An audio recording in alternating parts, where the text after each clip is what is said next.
All right. So, you know how you sent us that sermon? Uh-huh. The one from, what was it, April 6th by Minister Nishiso. Yeah. We are citizens of heaven. Powerful stuff. Seriously. It got me thinking, and I bet a lot of you listening felt the same way. So we're going to deep dive into it today, really unpack what he was getting at.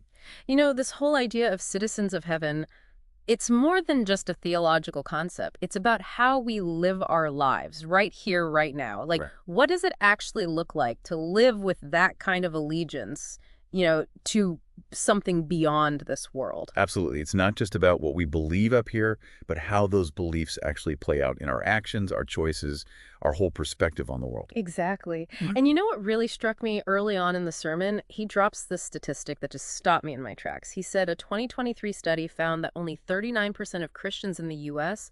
felt like their faith had a major impact on their political and cultural views. 39%. It's kind of a head scratcher, right? Like if you identify as Christian, you'd think that would be a pretty huge influence on how you see the world. It makes you wonder, what does it truly mean to embrace this idea of heavenly citizenship? Is there a disconnect somewhere between our beliefs and our actions? It's a good question, and I think that's exactly what Minister Nishiso is trying to address. Okay, so let's break it down then, starting with the basics. How did he actually define heavenly citizenship? Well, he described it as this spiritual reality. Like it was not a metaphor. It's about believers truly being citizens of God's kingdom first and foremost. And that takes priority, over any earthly allegiances, any national ties. So even though we live in this world, in our specific countries and communities, our ultimate loyalty lies somewhere else. Exactly. Our deepest sense of belonging, our core identity, it all comes back to heaven, to being part of God's kingdom. That's where our true home is, even while we're here on this earthly assignment. I love how he brought in that verse from First Peter, the one about being visitors here, because our real home is in heaven. Yeah, First Peter 2.11. It's like, don't get too comfortable, right? We're just passing through. And that should affect how we approach everything, our goals, our desires, even the things we get caught up in. It's like having a different perspective, a longer view. And that analogy he used, the heaven is our home, earth is our assignment thing. So good, right? It's like, imagine you're getting ready for a big trip. You pack differently, you plan differently, you know it's temporary. That's how we should be living here, with that same awareness that this isn't our forever home. It makes you think twice about where you're putting your time and energy, for sure. Now, how do we even get this citizenship of heaven in the first place? Hmm? It's not like we fill out paperwork or something, right? Haha, no, definitely not. And this is a crucial point. Minister Nishiso made a clear distinction between earthly citizenship, which we earn or inherit somehow, and heavenly citizenship. It's a pure gift. We receive it by grace through faith in Jesus Christ. It's not about our accomplishments or anything we do. Nope. It's purely God's grace. You know that verse from Ephesians. For by grace you have been saved through faith. And this is not your own doing. It is the gift of God, not a result of works, so that no one may boast. Ephesians 2.8 to 9. I've heard it a million times, but it's easy to forget. We get so caught up in striving, improving ourselves. Absolutely. He pointed out that sometimes we act like we got this free ticket to heaven, but then we're trying to pay for the whole journey with our own good deeds. It's like, just relax and enjoy the ride. God's got it covered. That's a huge relief, honestly. Oh. But like any citizenship, there must be some responsibilities that come with it. What did he say about that? Well, he talked a lot about this idea of being salt and light in the world. Remember that from Matthew 5. You are the salt of the earth. You are the light of the world. Yeah, but what does that actually mean in practice? He was pretty clear about it. He even said that if we're not being salt and light, we're basically useless as citizens of heaven. Those are his words. Wow, that's pretty strong. It is. He meant it seriously. It's about having an impact, making a difference. Salt preserves, it adds flavor. Light illuminates, it reveals what's hidden. And that's what we're supposed to be doing in the world. So are we saying that Christians should be more noticeable? Not necessarily about being loud or flashy. It's more about being a preserving influence. Like salt stopping things from going bad. Yeah. And also bringing something unique, something good to the table, like the flavor that salt adds. And light. It's about exposing darkness, revealing truth, not by force, but by letting our own lives shine. It makes me think about that statistic again.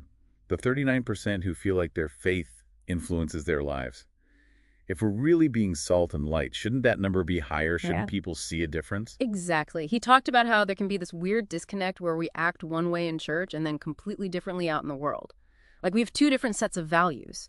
And that's a problem. If our heavenly citizenship is real, it should affect everything we do. So how do we bridge that gap? How do we make sure our ethics, our daily conduct, actually reflect this higher allegiance? He talked about this idea of setting your mind on the things above. It's from Colossians 3:210. And it's about choosing to focus on eternal things, on God's values, rather than getting caught up in the latest trends or whatever the world is pushing. Easier said than done, right? The world's pretty good at pushing its agenda. Oh, for sure. And Minister Nishiso even got personal about this. He talked about being teased for his faith back in school and almost feeling like being a Christian wasn't cool. It was tempting to just blend in. It shows he's been there. He gets it. Yeah, he does. But then he went on to say that it's about having those kingdom-minded priorities, like in Matthew 6:33, where it says, "But seek first the kingdom of God and his righteousness." That's got to be our top priority. So always keep the big picture in mind. And he also gave us some specific guidelines for how we should think and act, didn't he? Yeah, he mentioned that verse from Philippians 4:8, where it says, "Whatever is true, whatever is honorable, whatever is just, whatever is pure, whatever is lovely, whatever is commendable, if there is any excellence, if there is anything worthy of praise, think about these things." It's like a checklist for our minds. It's about being intentional with our thoughts, with what we allow to influence us. And then there was that other statistic he mentioned, something about young adults and their faith. Oh, right. He talked about a survey where they found that 64% of young adults who say they're Christian are basically indistinguishable from their non-Christian peers. Like, their lives look the same, their values are the same. That's kind of discouraging. It is. It means something's not clicking. Either our message isn't getting through or we're not really living out what we believe. And here's the thing. He said that even people who don't follow Jesus often have an idea of how Christians are supposed to behave. So when they see us acting just like the rest of the world, it makes them question everything. It's a bad witness. It undermines our credibility. Exactly. Our actions speak louder than words. He also talked about some tough stuff like forgiveness and guarding our hearts. He even admitted that he struggled with forgiveness sometimes. It shows that this isn't about being perfect. It's about striving to live by a different standard. A higher standard. It's countercultural in a lot of ways. Definitely. Okay, so we've talked about what heavenly citizenship is, how we get it, and how it should affect our lives. But there's another piece to this whole thing, right? This idea of having a mission. Right. He called us ambassadors of the kingdom. What did he mean by that? Well, think about what an ambassador does. They represent their home country while they're living in a foreign land. They carry a message. They embody their nation's values. That's us as citizens of heaven living here on earth. So we're not just called to live differently, we're called to represent something different. Exactly. And the message we carry, he said, is the message of reconciliation. Like in 2 Corinthians 5:18-20, where it talks about God reconciling the world to himself through Christ and giving us this ministry of reconciliation. So it's about restoring broken relationships. First, our own relationship with God, and then helping others find that same reconciliation. That's it. And he made a point of saying that this applies to everyone, but especially those who are new in their faith. Like, if you've just been baptized, that's not the end. That's the beginning. Now the real work starts. You're officially an ambassador. Time to get to work. So as we wrap up, what were the main takeaways Minister Nishiso wanted us to walk away with? I think the biggest question he posed was this. Are we more worried about being good citizens of our earthly nation, or are we truly living as faithful citizens of heaven? It's about priorities, Where does our loyalty ultimately lie? What matters more to us?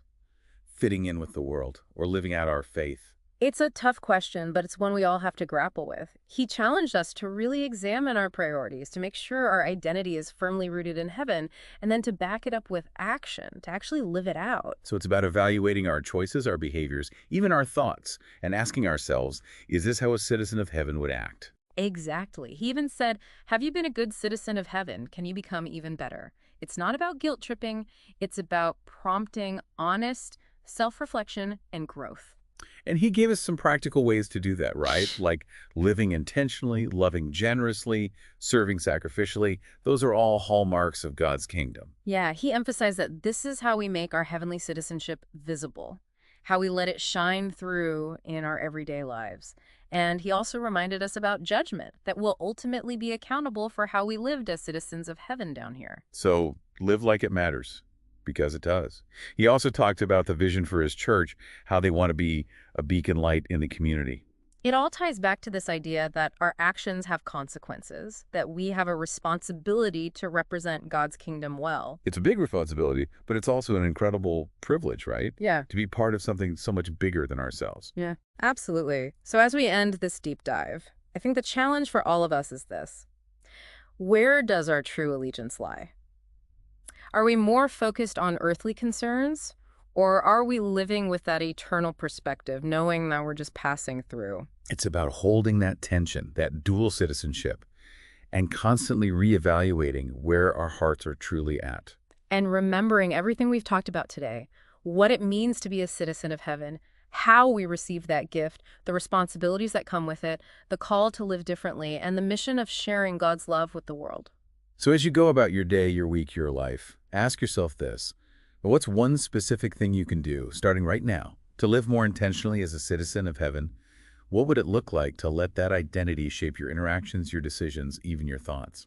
It's a journey for sure. And if you want to explore this further, we encourage you to go back and listen to Minister Nishiso's sermon in its entirety, or maybe dive into some of those Bible passages we talked about. Because this is a conversation that deserves our time and attention. It has the potential to change everything. Thanks for joining us on this deep dive.